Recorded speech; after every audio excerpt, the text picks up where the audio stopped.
Hey guys, DC Gamer here, coming at you with another video. Today I would like to talk to you guys about what happened so far for Nintendo during E3, comparing that to my previous video on what I expect and hope for from E3. So, I'll leave a link in the description below so you can check out that video if you haven't seen it yet.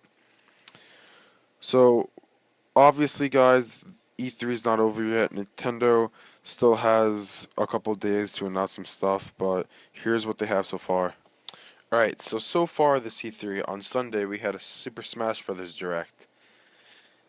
In this Direct, Nintendo announced that Ryu and Roy would be coming as DLC that same day, like I predicted, and Wave 2 of Mii costumes would be confirmed from a wide variety of series, which I didn't mention in my predictions, but it doesn't really matter to me that this happened. I care more about the DLC fighters.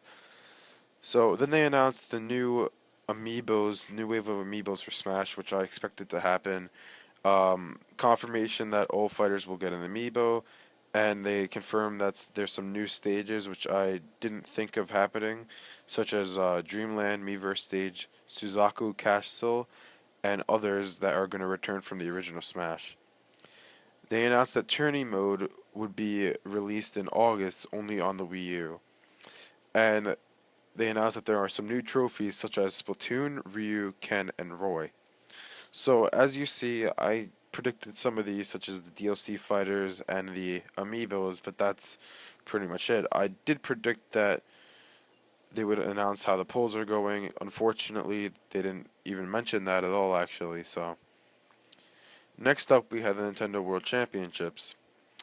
During this, they announced that Earthbound Beginnings would be releasing that same day, it is a fully translated Famicom version of Mother, and it's only available on the Wii U Virtual Console. Honestly, I didn't think that Nintendo would make another Earthbound game, well, release another Earthbound game in America for at least a year or so, but yeah, they did. Next up, Nintendo announcing Blast Ball, which at the time we thought it was a new IP, first person shooter multiplayer arena team shooter that's only available on the 3DS. I'll talk about this again later in this video, so yeah. Next up, we had Super Mario Maker. They announced that Mario Maker was renamed to Super Mario Maker and that it's only available on the Wii U, as we already knew. Next up, we had the digital event that happened today. Honestly, guys, I wasn't too happy with the digital event. I thought it could have been a lot better, but it is what it is, and here's what we got. So first, I'm going to cover the Wii U, then 3DS, then Amiibo. So first up for the Wii U, like I predicted, they talked about Star Fox Wii U, which is now called Star Fox Zero. We got a release window as I predicted, and it is holiday 2015. And also, as I predicted, we saw some gameplay for it for the first time. Once again, they talked about Super Mario Maker, confirming that the game has amiibo support, and giving it the release date of September 11th. I predicted that we would be seeing some gameplay and a release date for this game, but I didn't predict the amiibo support. Next up, they announced a new game called Animal Crossing Amiibo Festival. This revolves around its own amiibo line. It's in the style of Mario Party. This game will be releasing holiday 2015. Next up, we have Yoshi's Woolly World. I predicted that this game would get a release window and it would be bundled with the green Yoshi amiibo. We actually got a release date for this game, being October 16th, 2015. We did see some gameplay, and they didn't say anything about a bundle with the green Yoshi amiibo, although this could come sometime in a future direct or something like that. Next up, they talked about Xenoblade Chronicle X, and as I predicted, they showed off some gameplay for it, and I thought they were going to give us a release window, but they ended up giving us a release date of December 4th, 2015. Next, Nintendo announced Mario Tennis Ultra Smash that will be releasing holiday 2015. which I don't. I mean, if you like Nintendo sports games, then that's great, but I didn't really care too much about this. Next up, they had a game that was in the whole video was in Japanese for this game, and I believe it is a Fire Emblem Cross, which will be releasing in 2016. I don't really know too much about the game since the whole video was in Japanese for that. Next up, we have everything on the 3DS. First off, Nintendo announced a new Zelda game called The Legend of Zelda Triforce Heroes, releasing in fall 2015. This game revolves around multiplayer with 3 people playing throughout the campaign. Honestly, I don't really care for this game too much because you can't play single player. You have to be playing with friends, and it didn't really say anything about online if that's an option or not. But I much would prefer a single player campaign like Majora's Mask or Link Between Worlds and others. Next up, they confirmed the rumor of Hyrule Warriors coming to the 3DS, but it's called Hyrule Warriors Legends and it's coming in Q1 2016. Next up, Nintendo confirmed that Yokai Watch would be getting an American release in holiday 2015.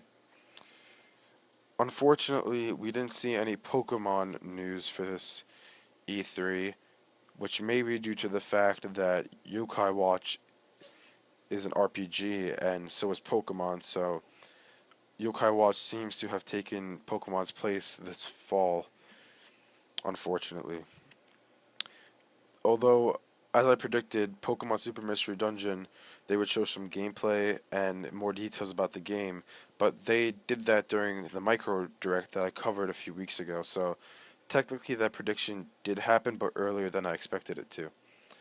Next up, as I predicted, they announced a new Metroid game, but unfortunately, it wasn't the Metroid game that we were all hoping for.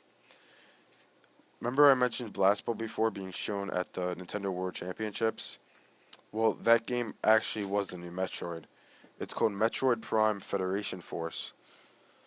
And it has a mini game called Metroid Prime Federation Force Blast Ball, which is the Blast Ball we saw at the World Championships. It's going to release sometime in 2016. To me, guys, this game seems like a type of game such as like Halo 3 ODST. It seems like that to me because we haven't had any word if Samus is even going to be in this game. So far, all it seems is that there's a Federation force that we'll be playing as, similar to how we play as ODS Shock Troopers and ODST. Next up, Nintendo talked about Fire Emblem Fates. This is Fire Emblem Eve, but the American adaptation of it. It will be coming out in 2016. Next up, Nintendo announced a new game, which is a cross between the Mario and Luigi franchise, and the Paper Mario series. It is called Mario and Luigi Paper Jam, releasing spring 2016. Unfortunately, that's all for 3DS and Wii U games that they announced so far. There's still some time left for Nintendo to announce some new games, which I hope they do, because honestly, guys, I'm not too pleased with this lineup.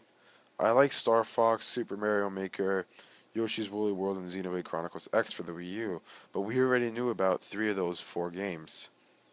Actually, sorry guys, we knew about all those games before, so it's really nothing new there. Next up, for the 3DS guys, the only one, the only 2 that I care about are Yokai Watch and Metroid Prime. But the thing is, Metroid Prime, I'm kind of disappointed because it's not a traditional Metroid game. It kind of seems like ODST, which wasn't so good. So I'm hoping that this is good, but I'm not too excited about it. And Yokai Watch, I know it's a hit in Japan, but the only reason I want to get it is because we're not getting a Pokemon game this year. So maybe I'm going to try this game out and I'll see if I like it. Next up, last but definitely not least, we have the Amiibos. So Nintendo confirmed that the leak we saw about the 30-year anniversary Mario pixelated amiibo is true, and it works with Super Mario Maker. But the thing that we didn't know is that there's 2 versions, the classic Mario, which is the classic colors, as you see on screen, and the modern color Mario. Next up, Nintendo announced that we are getting an Animal Crossing Amiibo line for Animal Crossing Amiibo Festival. This was also leaked, but only 4 of the figures shown on screen were leaked, being KK Slider, um, Isabelle, and 2 others. So they just basically confirmed the leak and showed a couple more. Next up, they revealed 24 Animal Crossing Amiibo cards. And by the way, guys, this wasn't really shown in the video. They said to check their website after the video ended, and it was shown on there. Last but not least, what was shown in the video, which is shocking, is that Nintendo Amiibo have partnered up with Activision Skylanders. This means that Bowser and Donkey Kong will be coming out with vehicles for Skylanders Superchargers. Basically, we're getting 2 Skylanders that have 2 chips in them, one being for the Skylanders game and one being to work as an amiibo. And there's a switch on the bottom of the figure that can switch from a Skylander to an amiibo.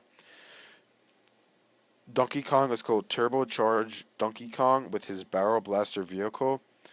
Then Bowser is called Hammer Slam Bowser with his Clown Cruiser video. These 2 Skylanders will only work on Nintendo consoles, and like I said before, they work as amiibos. And unfortunately, guys, the only way to get these 2 figures is by buying for Bowser, buying the 3DS or Wii version of Skylanders Superchargers, and for Donkey Kong, buying the Wii U version of Skylanders Superchargers. Well, guys, that's it for today. Unfortunately, E3 wasn't as great as we were all hoping it to be. So, there's still 2 days left though, so I'm hoping that Nintendo has some surprises up their sleeves that we haven't heard about yet. Maybe that rumor about the creator of Pokemon appearing at E3 is true, and we will get a new Pokemon game. But at this point, it's kind of seeming unlikely. Anyways, guys, thanks for watching, subscribe, and I'll see you guys next time.